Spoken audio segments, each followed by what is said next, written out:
Scène politique, Clémence de Sagazan. Bienvenue dans ce nouveau numéro de Scène politique. Mon invité ce matin est Joël Guerriau. Bonjour. Bonjour Clémence.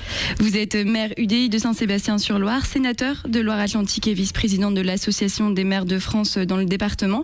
Le 99e congrès des maires approche. Il est prévu du 31 mai au 2 juin. Les élus locaux demandent à François Hollande l'abandon d'une nouvelle baisse de 3,7 milliards d'euros de dotation d'État prévue pour 2017. Il est en effet prévu que les collectivités locales participent à hauteur de 11 milliards d'euros sur 3 ans au plan de réduction des dépenses publiques. Vous êtes donc vice-président de l'AMF de Loire-Atlantique. Aujourd'hui, quelles conséquences ces baisses de dotation ont sur les communes ? Bien, on le voit à travers les augmentations d'impôts appliquées par les communes, puisque la grande difficulté pour nous, c'est le fait que ce soit, pour une bonne part de notre budget, incompressible. Il est très difficile, lorsque vous avez des engagements, lorsque vous avez des services que vous offrez à la population, de limiter vos dépenses, en particulier sur la masse salariale, qui est, elle, un élément de blocage dans nos marges de manœuvre.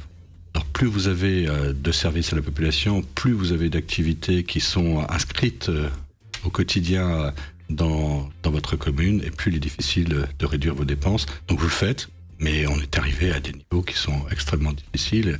C'est la raison pour laquelle nous voyons pour la plupart des communes une chute totale de l'autofinancement. Alors on rappelle, Joël Guerriau, vous êtes maire de Saint-Sébastien-sur-Loire. Où faites-vous des économies pour la ville concrètement ? Concrètement, ça fait des années que nous tirons un peu sur nos budgets, et ça fait des années d'ailleurs quand on regarde des communes qu'elles n'augmentent pas leurs impôts. Moi je suis une commune qui a augmenté qu'une seule fois en 20 ans. Donc vous voyez dans quelle situation nous sommes aujourd'hui, puisque là on se retrouve avec des difficultés considérables. Pour la plupart des communes, les baisses de dotation, ça représente sur 6 ans une année totale de budget. Ça représente combien d'euros pour la ville de Saint-Sébastien ? Pour une ville comme la nôtre, ça fait une somme de l'ordre de 12 millions d'euros sur la base de 6 années. Donc c'est considérable, quoi. C'est considérable. Alors cette année, certaines communes ont fusionné depuis le 1er janvier. Ces baisses de dotation de l'État ont justement poussé certaines communes à fusionner. Vous êtes favorable à ces fusions de communes ? C'est pas la fusion des communes n'est pas une solution en soi qui est suffisante. Évidemment, pour certaines, c'est une orientation utile. Et de toute façon, on sait très bien qu'il y a trop de collectivités en France. Plus de 36 000. On voit bien qu'au niveau des communes nouvelles, il y a une progression depuis 2012, où c'était à l'époque sur le gouvernement Fillon qu'il y a eu cette initiative d'engager des rapprochements de communes. À l'époque, il y a eu, je crois, en 2012, il devait y avoir 2 communes en France qui ont dû se rapprocher. Après, en 2013, on a vu également une vingtaine de communes entre 2012 et 2014. Et maintenant, il y a une accélération du rapprochement des communes. On est à plus de 300 communes cette année qui créent des communes nouvelles. Donc, c'est souvent de très petite taille. Ce sont des très petites communes. Ou alors, ce sont pour d'autres objectifs. Souvent moins de 10 000 habitants.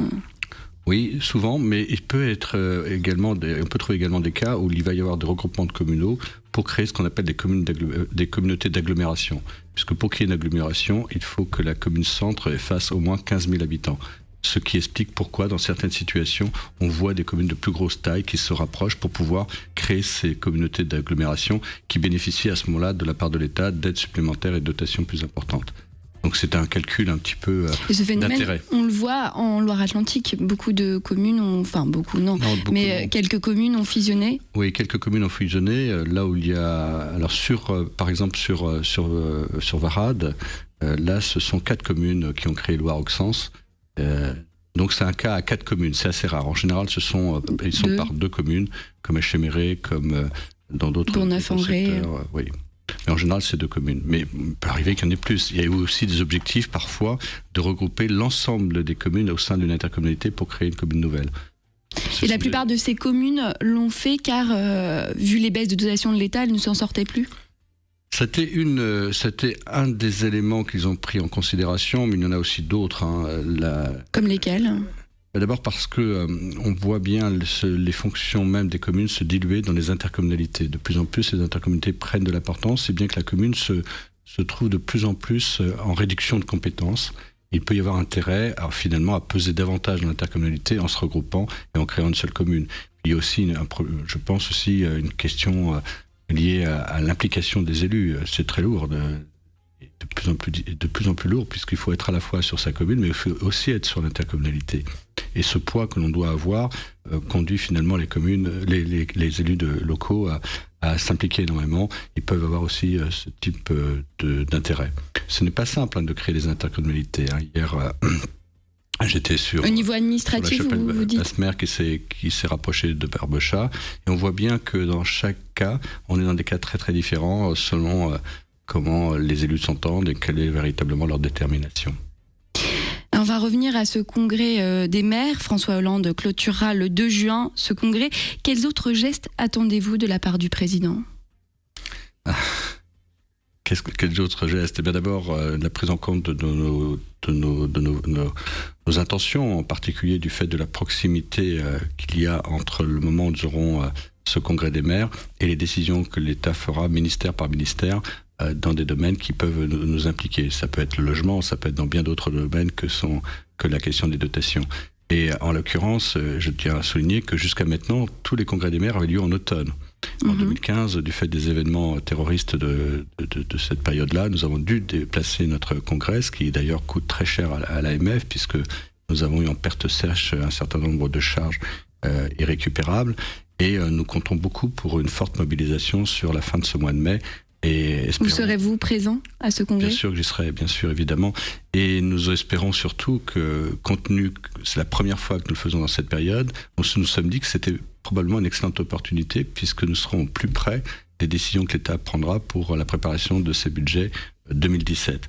C'est la raison pour laquelle nous allons faire nous aurons une forte mobilisation, avec l'espoir d'être entendu par le président sur un certain nombre de domaines, mais qui ne sont pas seulement les dotations, mais qui sont aussi les obligations qui nous sont faites. Parce qu'il ne faut pas oublier qu'il y a quand même un paradoxe.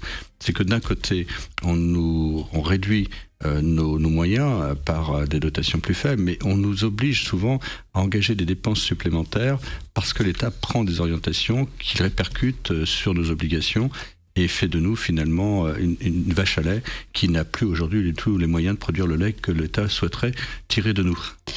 Vous avez dit l'espoir d'être entendu à 1 an des présidentielles. Les maires auront un certain poids. Oui, puis on voit bien comment fonctionne le président aujourd'hui. On voit bien qu'à l'approche de ces présidentielles, il a une tendance à faire des dépenses parfois inconsidérées et de plus en plus fréquentes, comme si l'État était riche, ce qui n'est pas le cas. Donc nous sommes pour faire des efforts.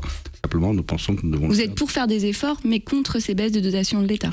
Pas à la hauteur de ce qu'il exige de nous, car c'est complètement irraisonné. À un moment donné, vous ne pouvez plus faire.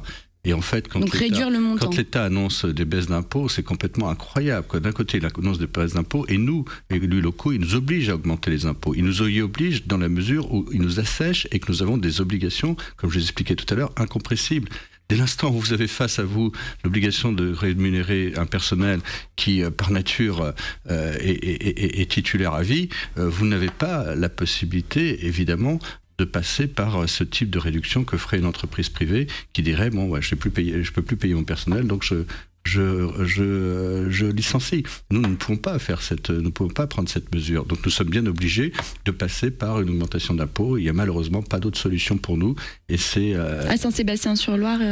Nous sommes dans cette situation, et d'autant plus, comme je le disais tout à l'heure, sur Saint-Sébastien, nous n'avons pratiquement jamais augmenté. On n'a augmenté qu'une fois en 20 ans. Donc je ne sais pas si vous voyez la différence qu'il peut y avoir avec d'autres communes, et nous nous retrouvons maintenant avec une augmentation qui est pour nous incontournable. Sinon, nous n'étions plus en capacité de rémunérer nos salariés dans les années qui viennent, puisque évidemment, ce phénomène est récurrent. Ce qui nous manque aujourd'hui nous manquera demain, et de plus en plus.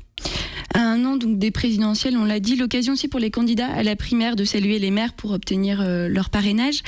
Alors vous êtes membre de l'UDI, Ramayad, écartée de l'UDI en 2015, s'est déclarée comme candidate à la présidentielle. Que pensez-vous de cette candidature ? Elle démontre bien ce qu'est la présidentielle. Finalement, c'est une espèce de... Enfin, la primaire plutôt, c'est une espèce de baudruche dans laquelle tout le monde peut rentrer sans pour autant être franchement dans une démarche extrêmement structurée. Donc moi, je pense que c'est la bonne décision que l'UDI a prise de ne pas venir se délayer dans une situation où nous aurions été finalement pas entendus à la hauteur du travail que nous faisons. Aujourd'hui, des groupes se sont mis en place au niveau national et par thématique. nous élaborons ce qui nous paraît être le programme présidentiel le plus adéquat pour les Français et le plus attendu. Donc il y a un gros travail en amont et nous souhaitons être portés par une personne, par une voix qui par nature, présentera ce qu'est la volonté des centristes en termes de gouvernance de la France. Donc l'UDI a décidé de ne pas participer aux primaires de la droite et du centre. L'UDI ne participera pas aux primaires de la droite et les élus UDI sont invités à ne pas soutenir un candidat parmi les primaires. Et comment l'UDI va se positionner? Elle négociera avec le candidat sortant?